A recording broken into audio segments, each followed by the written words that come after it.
ನಮಸ್ಕಾರ. ಪ್ರಜಾರಾಜ್ಯ ಕನ್ನಡ ನ್ಯೂಸ್ಗೆ ಸ್ವಾಗತ. ನಾನು ರಾಮಗೌಡ ಪಾಟೀಲ್. ಸಂಭ್ರಮದ ಅಮ್ಮನಗಿ ಮಲ್ಲಿಕಾರ್ಜುನ ಜಾತ್ರೆ ಮಹೋತ್ಸವ ಮತ್ತು ಸಂಕ್ರಮಣದ ಪ್ರಯುಕ್ತ ಹರಿದು ಬಂದ ಜನಸಾಗರ. ಹುಕ್ಕೇರಿ ತಾಲೂಕಿನ ಅಮ್ಮನಗಿ ಮಲ್ಲಿಕಾರ್ಜುನ ಜಾತ್ರೆಯ ಮಹೋತ್ಸವ ಮತ್ತು ಸಂಕ್ರಮಣದ ಪ್ರಯುಕ್ತ ಭಕ್ತರು ಸರದಿಪಾಳೆಯಲ್ಲಿ ನಿಂತು ಶ್ರೀ ಸ್ವಾಮಿಯ ದರ್ಶನ ಪಡೆದರು. ಮಲ್ಲಿಕಾರ್ಜುನ ಸ್ವಾಮಿಗೆ ವಿಶೇಷ ಪೂಜೆ ಅಭಿಷೇಕ ನಡೆಯಿತು. ಮಹಾರಾಷ್ಟ್ರ ಮತ್ತು ಕರ್ನಾಟಕ ಭಕ್ತರು ಸರದಿಪಾಳೆಯಲ್ಲಿ ನಿಂತು ದೇವರ ದರ್ಶನ ಪಡೆದರು. ಹೋಳಿಗೆ ಬುತ್ತಿ ನೈವೇದ್ಯ ಮಾಡಿ ಹರಕೆ ಸಲ್ಲಿಸಿದರು. ರಾತ್ರಿ ಮಲ್ಲಿಕಾರ್ಜುನ ಸ್ವಾಮಿ ಮದುವೆ ಸಮಾರಂಭ ನೆರವೇರಿತು.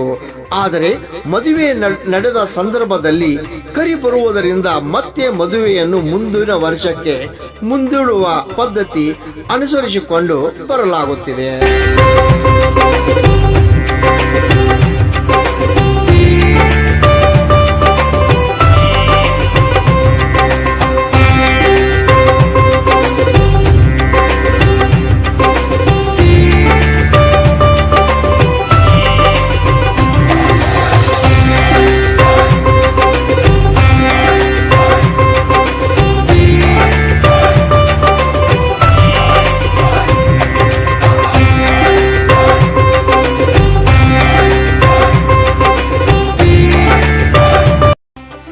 ಶ್ರೀ ಮಲ್ಲಿಕಾರ್ಜುನ ಗುಡಿಯನ್ನು ವಿದ್ಯುತ್ ದೀಪದಿಂದ ಅಲಂಕರಿಸಲಾಗಿದೆ.